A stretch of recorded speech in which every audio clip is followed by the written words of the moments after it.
ఒక లక్షణం ఉంది. తులసి లక్ష్మి యొక్క స్వరూపం.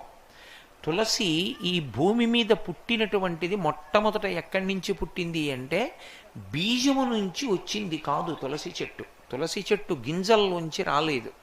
తులసి చెట్టు వృంద అనబడేటటువంటి మహాపతివ్రత యొక్క శరీరము దగ్ధమైనప్పుడు ఏర్పడినటువంటి బూదిలోంచి విత్తనాలు చేశారు బ్రహ్మగారి యొక్క అనుగ్రహం చేత. ఆ విత్తనములను చల్లితే అందులోంచి తులసి పుట్టింది. అందుకే అసలు తులసి కారణజన్మురాలు, లక్ష్మియే తులసిగా వచ్చింది. తులసికి ఒక్కదానికే ఒక లక్షణం ఉంది లోకంలో. తులసి సమస్త పాపములను హరిస్తుంది. ఎందుచేత హరిస్తుంది అంటే దాని గురించి పురాణంలో ఒక మాట ఉంది. యన్మూలే సర్వతీర్థాని యన్మధ్యే సర్వదేవతై యదశ్రీ సర్వవేదేషు తులసీత్వం నమామ్యహం.